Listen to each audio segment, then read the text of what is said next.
Olá, você que está assistindo aqui esse segundo episódio, seja bem-vindo. Eu me chamo Orlando Barros, sou arquiteto. Se você ainda não viu o primeiro episódio, inclusive, eu vou deixar na descrição do vídeo, é o link para você entender melhor o que é essa série.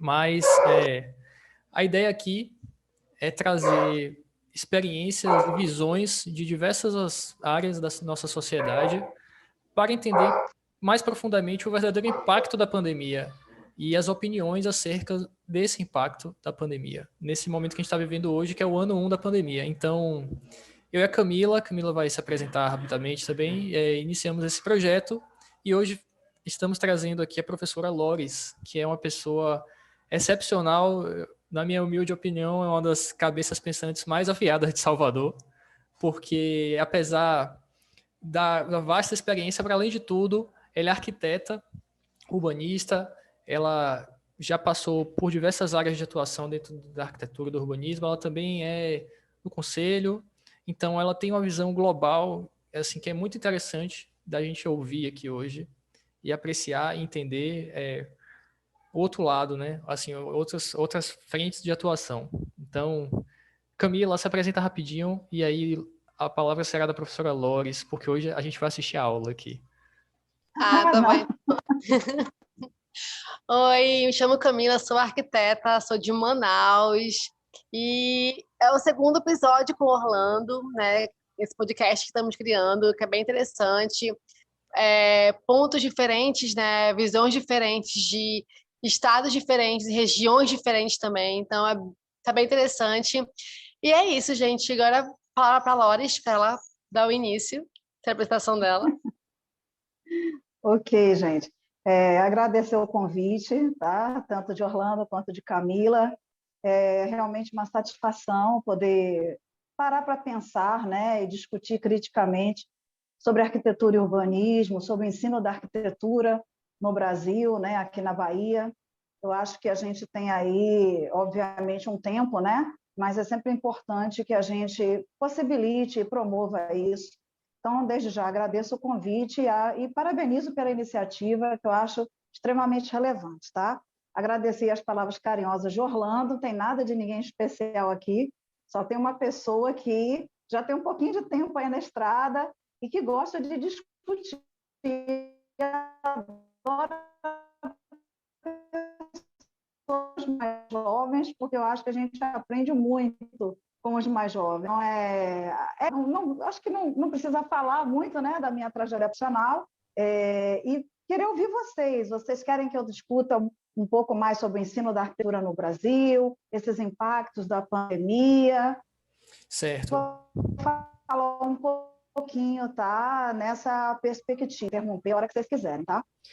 Na verdade, eu acho que todo arquiteto e urbanista ele vem pensando muito e se questionando não só sobre o ensino da arquitetura no Brasil, mas sobre o futuro da profissão, né, da arquitetura e do urbanismo. E acho que a pandemia, né, que iniciou, se a gente quiser colocar uma data na Bahia, né, oficialmente em 16 de março de 2020, com o decreto da Prefeitura Municipal de Salvador, né, quando de fato o prefeito, então, na época, Semineto, ele toma a decisão, né, acertada, ao meu ver, de fechar, né, escolas e outras instituições e outros espaços, mantendo o que é considerado como essencial, no primeiro momento, para que a gente possa tentar respirar e compreender. Eu acho que era um momento muito de compreender o que estava acontecendo, né? O que era o Covid, qual era essa nova variante, o que estava acontecendo com o Brasil, quais eram os primeiros casos, quais eram os impactos em Salvador, né? Numa cidade que é uma cidade de um relevo fantástico, uma cidade que, em toda a sua constituição histórica, a sua formação geográfica, né, nos convida a uma cidade alta e a uma cidade baixa, né, as suas fortificações, o seu perímetro, né, marítimo, né, a forma como a gente enxerga Salvador, do mar para a terra, da terra para o mar, e isso tudo tem uma arquitetura riquíssima, né? E é óbvio que, quando a gente pensa na pandemia, a gente sabe que diversos setores foram afetados, né? A economia, obviamente, foi afetada, as pessoas foram afetadas, porque antes da gente pensar propriamente na educação, na arquitetura, no urbanismo, na saúde, nos negócios, a gente tem que pensar nas pessoas, né? Nos indivíduos que vivem nessa cidade e que, sobremaneira, foram afetados de forma diferente, né? Eu posso ser afetada estando, né, num barco muito seguro, como posso ser afetada estando numa pequena canoazinha, né, que não vai resistir às ondas fortes de um mar bravio, que é a pandemia. Então, eu acho que um dos setores que sofreu um impacto avassalador, porque não foi apenas um impacto de negócio, né? Não foi apenas um impacto econômico no negócio, que infelizmente se tornou um negócio, um grande negócio para grupos estrangeiros, que monopolizam isso hoje no Brasil, que é a educação, né? Então, esse impacto foi para além do negócio. É um impacto que veio para questionar e veio para nos perguntar e ressignificar o ensino no Brasil, de uma forma geral. E é claro que no nosso recorte aqui da arquitetura e urbanismo, esse impacto foi muito grande no ensino da arquitetura e do urbanismo no Brasil, né? A realidade da universidade pública, da federal, da estadual e das privadas é completamente diferente, né? O público que nós temos nas universidades privadas é um público que vem oriundo de FIES, de ProUni, né? Em grande massa do FIES, é um público que tem N dificuldades, que passa por desigualdades sociais intensas, né? Diferente, é claro que nós sabemos que as cotas trouxeram também para as universidades federais e estaduais esse indivíduo, né, que tem todo o direito ao estudo, né, tem todo o direito à ascensão social, porque a educação é, sim, uma fonte de mobilidade social, a educação promove isso, né, para aquele que realmente entende o seu papel e busca a educação, ela promove isso. Mas isso também mostrou que a maioria das universidades não estava preparada, né? Ou seja, você, do dia 16 de março, se nós recortarmos a Bahia, para o dia 19 de março, as instituições de ensino tiveram que migrar para o ensino digital, né? Eminentemente para o ensino que, a priori, né, era chamado de ensino virtual e que deveria ser um ensino híbrido, mas que a própria pandemia não permitiu que houvesse um equilíbrio entre o presencial, né, e o virtual, que seria um ensino híbrido de qualidade. Então, as universidades fizeram, entendo eu aqui, sem falar nomes, né, um grande esforço em geral, umas mais, outras menos, umas com muita bagagem acadêmica e pedagógica, outras não, porque nessa hora, para você sustentar um curso de arquitetura e urbanismo, que eminentemente requer a presencialidade, requer as experiências práticas, requer a troca, né? O aprendizado, para além do processo normal de socialização desses indivíduos, era um desafio para professores. Então, imagine você entrar, né? No dia 16 de março, você passou todas as suas férias enquanto docente, preparando, reciclando suas aulas para os encontros presenciais. E aí, no dia 19 de março, as faculdades retomam, né, pegam as suas plataformas de EAD, que algumas universidades, obviamente, têm cursos EAD, e utilizaram a mesma plataforma para que todas as aulas... Então, o esforço de coordenadores de curso para, né, como a gente usa a expressão, subir, né, essas disciplinas todas para o virtual, para o digital, professores se ressignificando, né, preparando novas aulas, se adaptando a uma nova ética do virtual, né? Alunos que estavam perdidos também, né? Sem compreender o que estava acontecendo e qual seria o seu futuro. Para onde iria o ensino da arquitetura e do urbanismo no Brasil? E é aí que eu acho que reside uma linha que ela é tênue e ela, ao mesmo tempo, ela é muito importante, ressignificadora, mas ela é perigosa, né? No momento em que você não tem qualidade de ensino.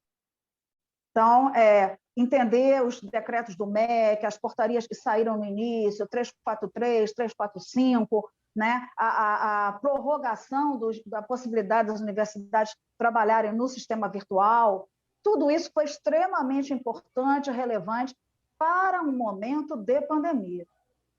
E isso não quer dizer que a gente vá fechar os olhos e não entenda que o ensino da arquitetura e do urbanismo precisa se ressignificar.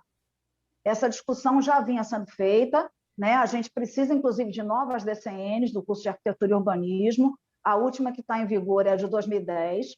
Muita coisa, são 10 anos, e agora nós passamos aí numa mudança significativa nesse curto espaço de tempo aí com a pandemia. Nós estamos entrando no segundo ano da pandemia, né? Em 16 de março do ano passado, eu estava no gabinete do prefeito apresentando um trabalho, assistindo ao lançamento da Operação Chuva da Prefeitura Cocodesal, e saí de lá já com um decreto, né, para uma reunião de staff dentro da universidade para a gente ver como nós iríamos conduzir.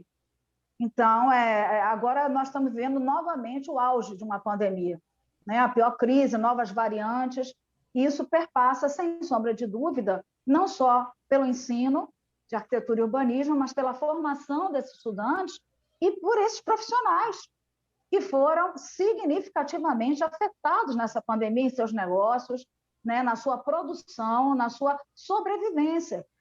Até porque nós temos uma cultura ainda no Brasil, e talvez a culpa seja de nós mesmos, arquitetos, né? A sociedade ainda não compreende a importância da arquitetura e do arquiteto, né? Como é importante o arquiteto, principalmente nesse momento de pandemia, né? Não só para promover discussão, mas para colocar a mão na massa, para mudar espaços, para adaptar espaços, né? Então, até bem pouco tempo, a gente vinha trabalhando e a própria especulação imobiliária, cada vez mais a fração ideal de um terreno mais cara. Então, isso te leva a um código de obras, a um PDDU, a uma verticalização da cidade, e isso te leva a... Bom, o que eu ainda tenho de APA, né? De área de preservação ambiental? O que eu ainda tenho para preservar? Quais são as áreas de interesse social que eu tenho que preservar dentro dessa sociedade, né? De habitação de interesse social. Então, nunca foi tão importante o papel do arquiteto. Nunca, né? E, infelizmente, a sociedade ainda não tem com clareza esse papel, né? E eu entendo que parte cabe a nós essa responsabilidade. Professora, dentro de diversas coisas muito interessantes que você falou, eu queria explorar um pouquinho a questão do aspecto das universidades, no sentido de que muitas pessoas não entendem o esforço que os professores estão exercendo para adaptar essa questão do ensino, como você comentou. Muitas pessoas não conhecem ou não têm acesso a pessoas que estão tendo aulas e coisas do tipo, então elas às vezes negligenciam, né, a dificuldade que tudo isso, que existe em tudo isso. Então, eu queria que você pudesse explicar um pouco mais também sobre as universidades. Elas têm grandes estruturas com aulas, laboratórios, e a pandemia, de uma hora para outra, simplesmente cortou o uso desses espaços. Então, as instituições que são grandes, elas acabaram adquirindo, de certa forma, um passivo imenso, que é manter essa estrutura toda. Em contrapartida, os professores que já não ganham bem, a gente sabe da realidade do ensino no Brasil, acabaram sendo as pessoas que foram descartadas para que essas instituições conseguissem se manter. Eu queria que você explorasse um pouquinho sobre isso, porque esse impacto, né, em relação à arquitetura começa ali, na pessoa, né, que está ensinando. Se você pudesse detalhar mais essa situação. Ok. Eu acho que a sua colocação é super importante, né? Tem várias questões dentro da tua fala, desse enunciado. Vou tentar fazer uma junção nesse sentido. Eu acho que existe, numa universidade, vários atores sociais, né? Um deles, sem sombra de dúvida, se a gente pensar de forma mais imediata, é o estudante e o professor, né? Depois você tem uma cadeia, coordenadores, né? Coordenadores pedagógicos, coordenadores de curso, diretores, reitores, né? E aí você vai alongando, né? A pessoa que cuida dos serviços gerais, da limpeza, né? A área de recursos humanos. Então, e nós temos no Brasil e na Bahia áreas e infraestrutura, como você bem falou, que realmente são grandes. Entretanto, a maioria delas se encontram em áreas que foram adaptadas. Então, o tempo inteiro dessa pandemia, eu me questionava como seria uma volta ao presencial para este professor e para este estudante do ensino superior adentrar uma sala que ela é climatizada artificialmente pelo ar-condicionado, onde as janelas muitas vezes estão presas, são altas, estão presas, né? São literalmente fechadas, que não possibilitam a ventilação cruzada, onde não há um conforto térmico, ambiental, acústico, né? Normalmente, um professor entra numa sala de aula como essa e ele sai surdo e rouco ao final do dia, né? Você dá 4 horas de aula seguida no nível superior, é muito pesado, né? Ou você sai de uma turma e entra em outra. Então, nós não temos ainda, de fato, com raríssimas exceções, no Brasil, universidades projetadas para serem universidades. Então, a maioria delas hoje se encontram, né, principalmente as privadas, em espaços adaptados e estruturas existentes, grandes, que impressionam, que impactam, mas que elas não dão conta e não darão conta desse retorno, né? Porque nós não temos ventilação adequada, nós não temos acústica adequada e nós não temos como separar esses estudantes. Imagine uma sala onde se colocava 60 a 65 alunos, qual é o distanciamento social que você vai promover? Com máscara, sem uma população vacinada, sem a erradicação da Covid-19, né? Então, isso afeta diretamente quem? O elemento professor. Então, essas megas estruturas que ficaram subutilizadas, o estudante continuou a pagar por elas, né? Mas os professores e coordenadores, principalmente mais antigos, foram mais afetados, porque são aqueles que, indiretamente, custam mais. E é aí que ocorre algo que é muito ruim, Orlando, que é exatamente a perda do capital humano de uma organização, né? As organizações, infelizmente, elas ainda acreditam que cortar o cafezinho, cortar pessoas, cortar o papel higiênico vai resolver os seus problemas. Não vai. Nós só vamos resolver o problema da educação se nós investirmos no capital humano, em professores qualificados, recebendo de forma adequada, com respeito, como acontece em países de primeiro mundo, né? Então, infelizmente, o Brasil não tem essa mentalidade, tá? Não sei se eu consegui aí fazer um apanhado Perfeito, do que professora. você queria abordar. Eu também tenho outra questão em relação ao ensino, que eu queria que você desse sua opinião, é que, assim, eu acredito que com esse quadro de desuso dos prédios, eu não sei, posso estar equivocado, mas muitas universidades podem acabar entregando os prédios ou reduzindo a estrutura física. Isso entra em contrapartida com a busca cada vez maior por clientes, né, ou alunos, que as universidades, principalmente as empresas, buscam cada vez mais ter mais turmas, enfim. Isso é um conflito, né? Menos espaço e mais turmas. Você acha que, diante disso, dessa situação, existe uma tendência para que esse retorno das aulas venha a se consolidar com o ensino híbrido, por exemplo, menos turmas usando a universidade por semana e parte do tempo que se utilize a casa das pessoas, como já é feito hoje, né? Como já é adaptado hoje? É super importante você estar falando. Eu peço até que você me relembre depois de tocar um pouco na infraestrutura que foi transferida para a casa dos estudantes e dos professores, né? E dos coordenadores em geral. Observe, há um movimento no ensino superior, desde a chegada dos grandes grupos estrangeiros de educação e do ensino, né? E a Bahia não ficou fora dessa realidade, onde nós já sabíamos, né? Eu posso te dizer com toda tranquilidade que há mais de 5 anos atrás, a gente já sabia que as escolas privadas, principalmente, pensando no universo da privada, né? Vamos imaginar aí que há cerca de... Vamos pensar em 2015 para cá. Em 2015, você tinha 42 mil alunos na Universidade Federal da Bahia, ao todo, né? E você tinha, pegando um centro universitário como referência, você tinha aí 22 mil alunos, tá? Então, nós já sabíamos, há cerca de 5, 6 anos atrás, que isso não era mais a realidade.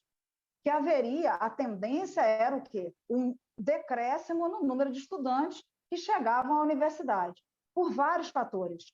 Porque houve uma banalização do ensino superior, houve uma queda brusca do FIES ao longo do tempo, né? O FIES deixou de ser interessante para o estudante, deixou de ser interessante para as universidades, e as últimas mudanças ocorridas no governo Temer sacramentaram isso de tal maneira que foi a pá de cal no ensino privado superior do país, né? E daí todas essas mudanças, inclusive de grupos estrangeiros, trocando, saindo, comprando, vendendo, né, os ativos na Bolsa. A educação é ativo na Bolsa hoje, é IOP, né? É ativo potencial na Bolsa de Valores.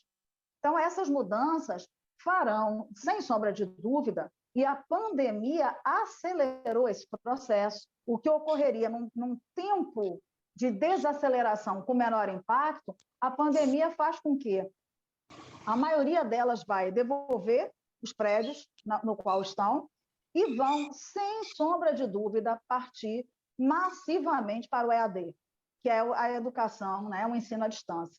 E é isso que é um grande perigo, né? Porque você não resolve tudo no EAD.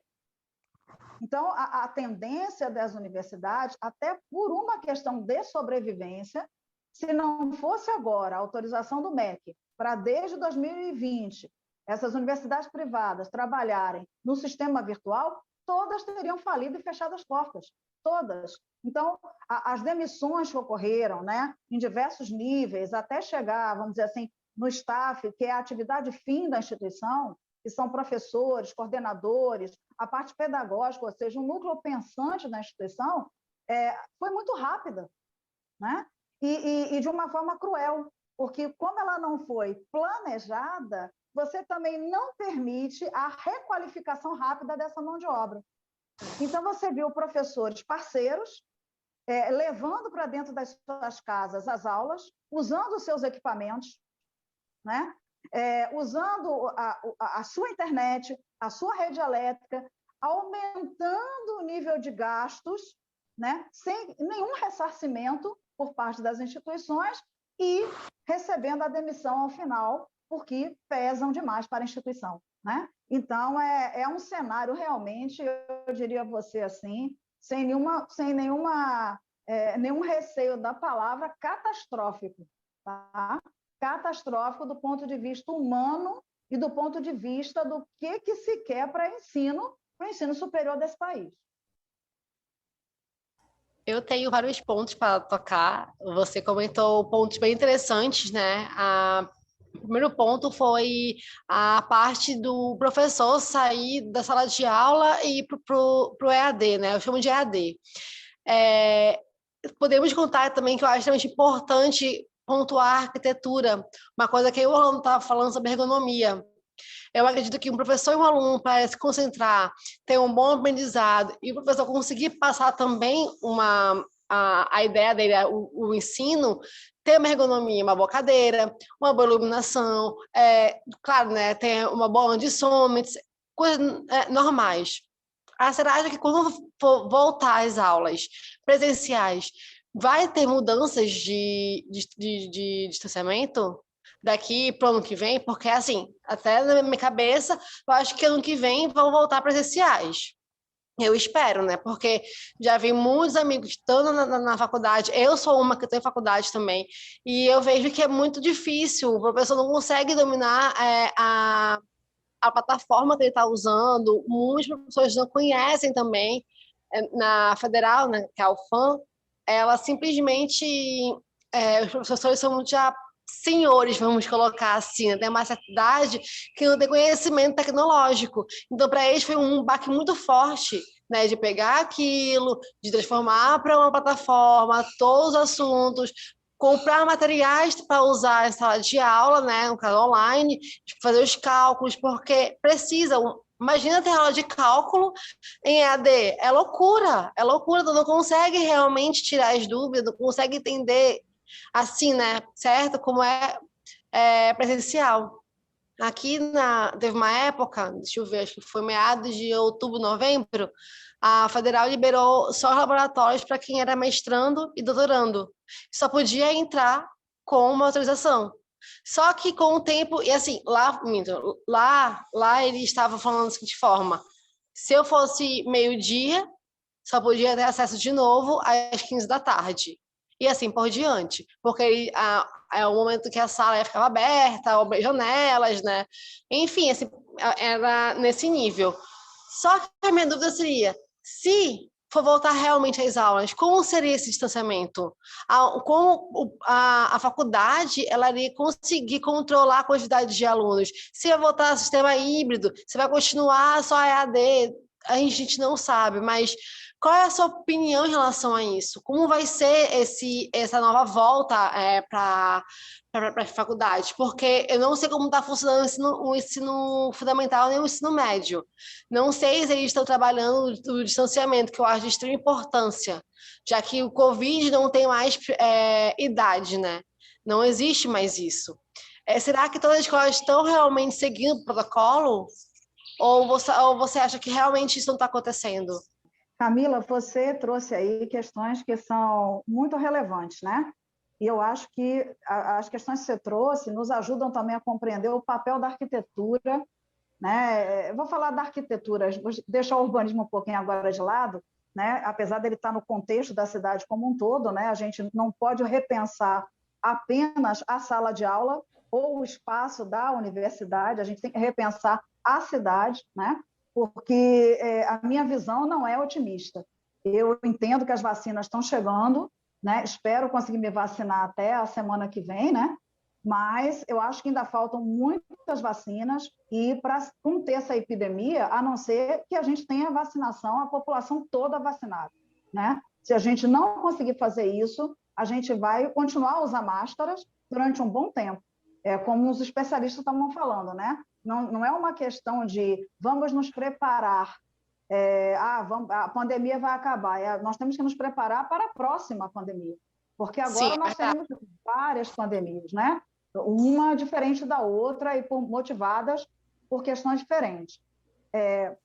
Só para a gente pegar o final da sua fala sobre o EAD e o híbrido, que eu acho que é importante a gente diferenciar, o EAD é um sistema de ensino de educação à distância onde não existe interação, né? O estudante ele pega o material na plataforma, ele participa de fóruns de debate, onde tem um mediador lá, e ele tem um tutor para tirar dúvidas, né?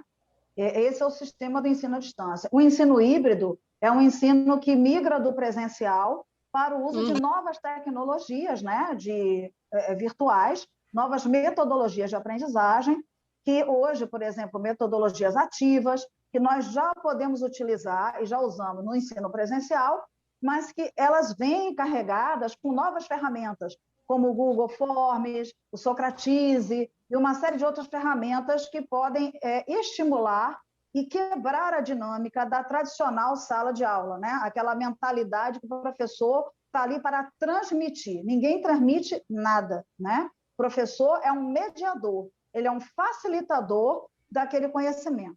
Infelizmente, na maioria ainda dos nossos estudantes, apesar de se falar muito em geração Y, Z, né, e todas as outras que virão, nós ainda encontramos estudantes cuja mentalidade é do professor transmissor, que repete aquele ensino. E por isso vai ser muito difícil essa adaptação e essa volta. Porque, observe, no momento em que você tem, isso vai impactar, Camila, diretamente nos custos de uma universidade, né? Então, por isso, o volume de demissões correr agora. Eu tiro alguém que ganha X para colocar dois que vão ganhar menos X e menos Y, né? Então, observe, se eu tenho uma sala de aula para 60 alunos no presencial antes da pandemia, onde muitas vezes as universidades botavam 65, né? Bota mais 5 cadeirinhas aí, como é que eu vou dar conta de um distanciamento social para pessoas que ainda não foram completamente vacinadas? Como é que eu vou colocar 1,5 metro a 2 metros de distância? Isso significa que eu tenho que ter na mesma turma 2 docentes. Eu tenho que ocupar 2 espaços físicos, logo o meu custo dobra. Quem vai fazer isso?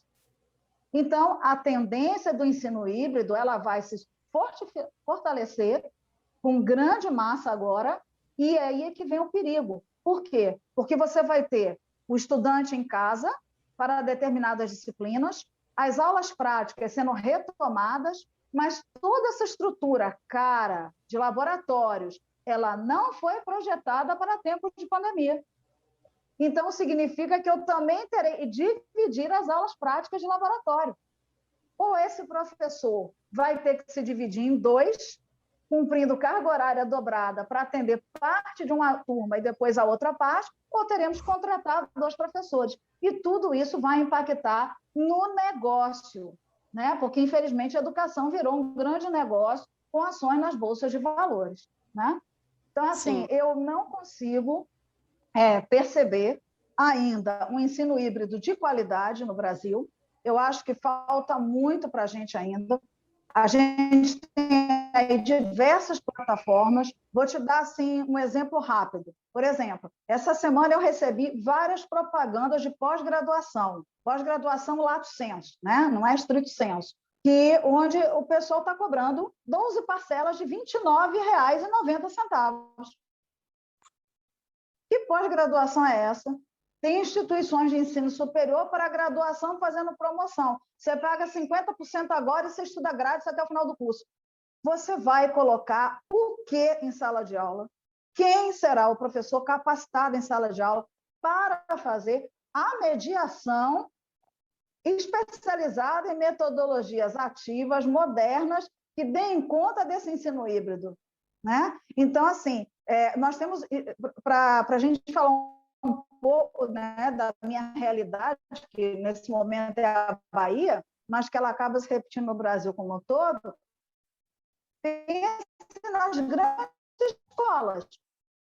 Não vou falar os nomes das escolas, mas uma grande escola aqui para um público classe AA, cuja mensalidade... Esse aluno está acostumado a uma estrutura de ensino adequada, a professores qualificados, a metodologias qualificadas, né? Esse estudante, adentrar a essa universidade privada que a gente tem, não vai, porque as universidades privadas ficaram para trás na corrida do ensino, das metodologias, da qualificação do seu espaço físico, da sua arquitetura, entendeu? Então, esse é o grande problema que nós vamos enfrentar. Com pandemia ou sem pandemia, haverá realmente uma desaceleração terrível no ensino superior. Professora, falando ainda disso, né, você pontuou em alguns momentos sobre, enfim, logicamente as aulas serem em casa. O professor está em casa, o aluno está em casa. Eu queria saber a sua visão sobre o outro agente do ensino, nesse caso, que é o aluno.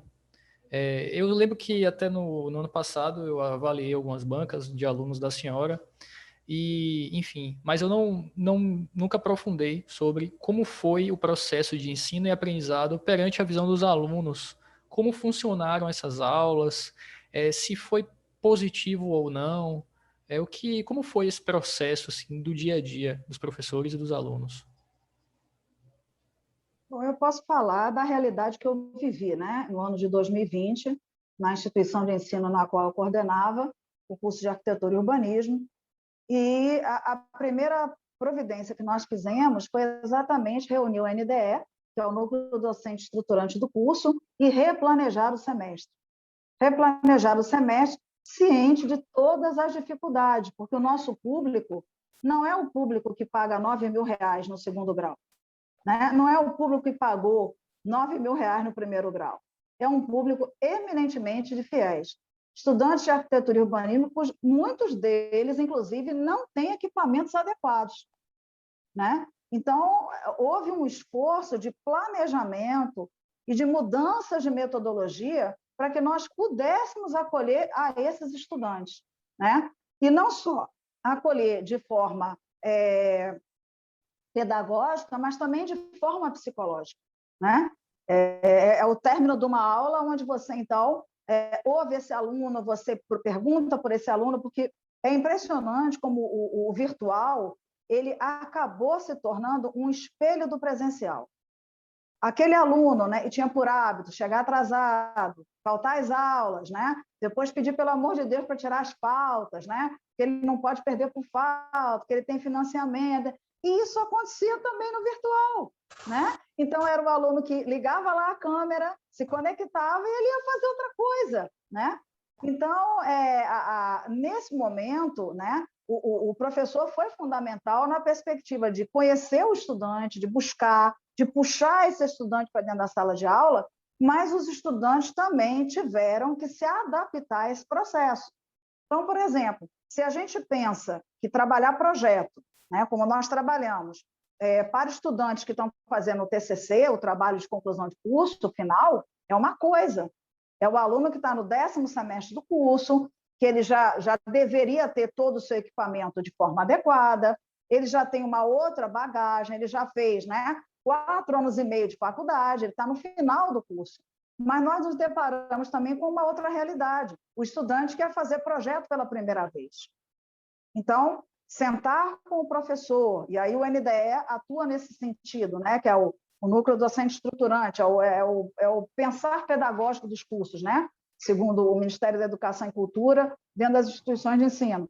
Então, propor novas metodologias, dialogar com o professor, ouvir o professor, propor novas ideias e conversar com os estudantes. Qual era a melhor forma? Então, você acha que um aluno que nunca fez um projeto na vida, ele poderia chegar projetando? Então, nós temos que mudar tanto o primeiro nível de aprendizado de projeto, né? Então, nós temos que criar toda uma bagagem muito maior teórica conceitual, trabalhar com análises de projetos existentes, para que o aluno pudesse aprender, né, os primeiros passos, que é como um neném que está engatinhando, né? São os seus primeiros passos, para então depois você conseguir que no 2º semestre agora mantivemos a mesma docente, para que aí ela desse continuidade com a turma, né, o que não é comum no ensino superior, mas que a gente conseguisse fechar o ciclo metodológico e psicopedagógico desse estudante, né? Então, obviamente, nem todas as instituições fizeram isso, né? Eu não tenho, digo com muita tranquilidade, que nessa hora falta realmente a bagagem acadêmica, né? Eu tenho aí 38 anos de ensino superior, então é diferente você ter parceiros e professores também com muita bagagem para tocar esse processo, mas você tem instituições que não têm esse lastro, né? E aí todo um processo de atenção, de convencimento, de falar com o estudante, de ligar para o estudante, né? De procurar saber desse estudante como ele está, qual é a realidade dele, né? Imagina você se deparar numa sala de estágio supervisionado com um estudante que você resolve aplicar a parte prática do estágio, que está tudo fechado, não tem empresa. Esse estudante vai formar, e aí? Então, vamos transferir para dentro da residência dele, né? Então, vamos cadastrar a sua casa, né? E o estudante não ter vergonha de abrir a câmera para mostrar onde ele mora. Né? Então, essa é a nossa realidade. Por isso, eu acho que a gente tem que pensar muito no que a gente está fazendo com o ensino superior no Brasil, né? O MEC tem muita responsabilidade nisso, né? A partir do momento em que, durante um período, liberou em grande quantitativo, né, autorizações de cursos para várias faculdades, né? E isso é um problema. Agora nós estamos vendo o reflexo de tudo isso, né? Então, não sei se eu respondi aí, Camila. Veja se eu... Sim, respondeu. Tranquilo. Bom, eu acho que por conta do tempo, a gente agora tem que encaminhar para as resoluções finais, né, como se fazem nos grandes eventos, porque isso aqui para mim hoje é um grande evento. A professora trouxe muitas coisas muito interessantes para refletir. E eu acho que quem está tendo a oportunidade de acompanhar aqui esse podcast está tendo um pouquinho do gosto de como está sendo difícil lidar com a educação do nosso país. Eu acho que é para se pensar, é para se refletir, é para se entristecer, mas a gente tem que aproveitar esses momentos para poder refletir em que pontos nós podemos atuar para que essa situação se melhore. Isso se conta desde as pequenas microatitudes, desde usar máscara e usar álcool, até a gente ter uma compreensão mais macro, que é o que a professora Lore está trazendo aqui para a gente hoje. Então, eu fico muito feliz, muito honrado, professora, muito obrigado por aceitar participar aqui desse podcast. Eu acho que é um aprendizado. É mais um aprendizado que você está trazendo aqui para mim e para quem está acompanhando aqui hoje. Sim, é verdade. Muito mesmo. Foi bem interessante a parte que fala sobre unir todo o sistema, né? Sem contar que tem várias pessoas que têm ensino, que já tinham ensino virtual por motivo de trabalho, não ter tempo de ir para a faculdade, então chegava em casa e tinha sua aula online, que era mais acessível, né? Até questão de valores também. Tem pessoas que nunca tiveram acesso. Quando eu cursava a faculdade, eu tive uma matéria em virtual e foi bem chatinha porque a gente não sabia para onde ia, né? Um outro tipo de sistema que tinha que usar, etc. Agora, imagina quem nunca pegou, quem nunca teve acesso, não sabe para onde vai e passa a bomba, né, na frente daquela pessoa, acaba tendo um desgosto, né, por estudar, acaba gerando uma procrastinação, tipo, não, semana que vem eu vejo esse vídeo, amanhã eu vejo, amanhã eu faço dever de casa. Então, nunca vai, acaba que o aluno realmente se perde, né? Eu percebi muito isso do meu irmão, que estava na faculdade, se formou na pandemia. Amigas também se formaram na pandemia em arquitetura, foram extremamente difíceis. Então, eu acredito que foi um susto para todo mundo. Professora, para a gente fazer esse fechamento, eu vou te fazer uma pergunta difícil. Mas ela não é difícil, mas nem tanto. Eu tenho certeza que vai ter algum agente de ensino aqui assistindo a gente, um professor, e ele deve ter se identificado com muitas coisas que você falou. Então, nesse momento, eu queria que você falasse com essa pessoa. Que dica, que mensagem você gostaria que o professor, o nosso colega, ouvisse nesse momento? Bom, eu acho assim, na crise que a gente cria, né? Isso não é um jargão, né? Isso é uma realidade. O ser humano precisa ser submetido às crises para que daí ele possa tirar dele o que ele tem de melhor, sua capacidade, seu potencial criativo, o seu potencial de transformação. E para esse professor que está na luta, né? E uma luta que é muito antiga, um país que não, né? O Japão é um país onde o imperador se curva ao mestre, né?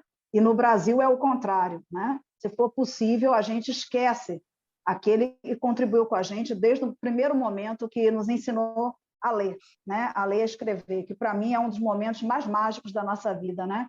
Eu sempre interpretei a nossa capacidade de ler e de escrever e de interpretar como uma grande magia, né? Para mim é algo extremamente mágico que o ser humano é dotado e é capaz de fazer, e emociona muito saber que existem seres humanos contribuindo para os outros. Então, que esse professor nunca esqueça o seu potencial criativo, nunca esqueça a sua capacidade e não esqueça a sua capacidade de luta, né? Só a organização, a capacidade coletiva, só a gente pensando num sistema que é conjunto é que a gente pode transformar.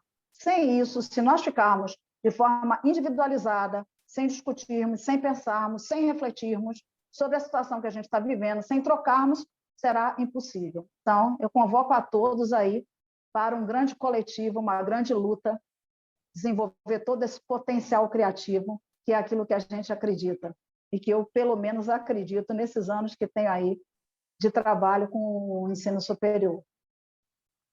Se não fosse assim, acredito que a senhora não estaria aqui falando, né? Eu acho que você é um grande agente dessa luta. E são com essas palavras que eu queria encerrar essa live de hoje. Agradecendo mais uma vez, professora. Muito obrigado por estar Eu aqui. que agradeço. Obrigada, foi E tudo. você que está acompanhando e ouvindo a gente vai deixar os nossos contatos, nossas redes sociais, todas na descrição do vídeo. O link para o primeiro episódio também vai estar lá. E não deixe de acompanhar os próximos episódios também, que vão ter agentes de outros setores da sociedade trazendo reflexões como a professora Lores trouxe hoje para a gente. Então, muito obrigado por assistir até aqui e até a próxima. Até a próxima, gente. Não percam os próximos episódios aí que vão ser fantásticos, viu? Tchau, boa tarde. Tchau.